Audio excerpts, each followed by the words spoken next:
আরজিকর মেডিকেলে ধর্ষণ খুনের বিচারের দাবির পাশাপাশি জুনিয়র ডাক্তারদের আন্দোলনের যে বিষয়টি সবথেকে জোরালোভাবে উঠে এসেছে তা হলো থ্রেট কালচার।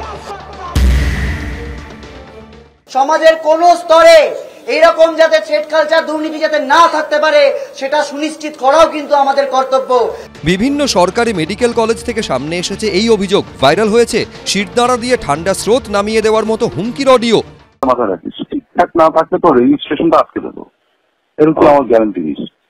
ঠিক আছে, 1 বছর কোর্টে করবি, চাষ এসব আমি যাস না কোনটা। আর আমার নামে যদি কমপ্লেন করতে হয় নামটা লিখে নে, ডক্টর।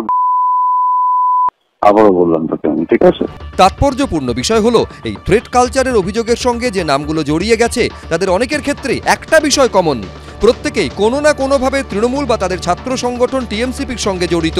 থ্রেট কালচারের অভিযোগে প্রথম যে দুটো নাম উঠে আসে তারা হলো বর্ধমান মেডিকেল কলেজের প্রাক্তন চিকিৎসক বিরূপাক্ষ বিশ্বাস এবং এসএসকেএম-এর পোস্ট গ্র্যাজুয়েট ট্রেনি অভিক দে, দুজনই তৃণমূল ছাত্র পরিষদের নেতা। যদিও আরজিকর কাণ্ডের পর অভিক দেকে সাসপেন্ড করে তৃণমূল ছাত্র পরিষদ। এছাড়া বিভিন্ন মেডিকেল কলেজে যাদের বিরুদ্ধে হুমকি সংস্কৃতি চালানোর অভিযোগ উঠেছে তাদের অনেকের সঙ্গেই তৃণমূলের ছাত্র সংগঠনের যোগ রয়েছে, যেমন আরজিকর মেডিকেল কলেজের house staff Ashis Pande, TMCP নেতা।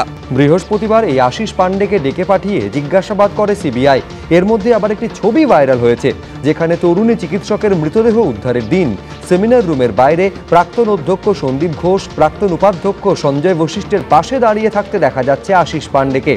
থ্রেট কালচারে আর এক অভিযুক্ত মেদিনীপুর মেডিকেল কলেজের জুনিয়র চিকিৎসক মুস্তাফিজুর রহমান মল্লিকের ফেসবুক প্রোফাইলে লেখা রয়েছে chief coordinator TMCP unit Medinipur medical college. Uttarbanga medical কলেজে ধর্ষণের হুমকির অভিযোগ দেওয়ার অভিযোগ উঠেছিল যার বিরুদ্ধে সেই শাহিন সরকারও তৃণমূল ছাত্র পরিষদ করেন।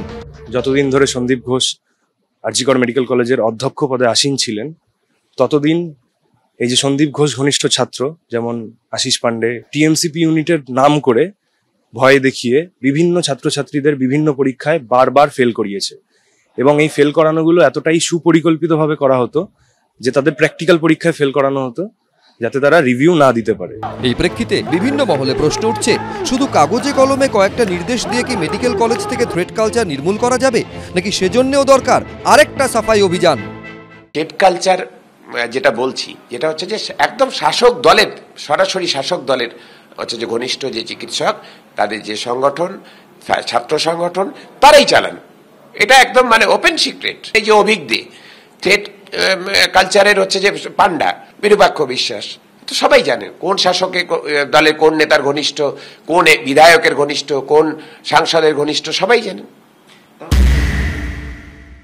থ্রেট কালচার নিয়ে যদি সরকার সত্যিই কোনো সদর্থক পদক্ষেপ না নেয় আমরা কিন্তু আমাদের আন্দোলনকে আরও তীব্র থেকে তীব্রতর করব। ভুলে গেলে চলবে না 9 তারিখের যে ঘটনা ঘটে গিয়েছিল তার পেছনে কিন্তু এই থ্রেট কালচার একটা বিশাল বড় ভূমিকা পালন করেছে। যদি কেউ এই থ্রেট কালচারের সঙ্গে থাকে শাস্তিমূলক ব্যবস্থা নেওয়া যদি হয় নিশ্চিতভাবে হোক, কিন্তু এই তালে কারোর বিরুদ্ধে হয়তো কোনো নির্দিষ্ট তথ্য প্রমাণও নেই, অমুক তৃণমূল করে থ্রেট কালচার বলে বন্ধনী যুক্ত করে দিলে ভালো রকম সর্বনাশ করা যাবে, বিচ্ছিন্ন করা যাবে, এইটা আবার যাতে না হয়। আরজিকর কাণ্ডের আবহে সম্প্রতি থ্রেট কালচারের বিরুদ্ধে আন্দোলনে নেমেছিলেন কল্যাণীর college of medicine and JNM হাসপাতালের পড়ুয়ারা। তার জেরে এবার কড়া পদক্ষেপ করল কর্তৃপক্ষ।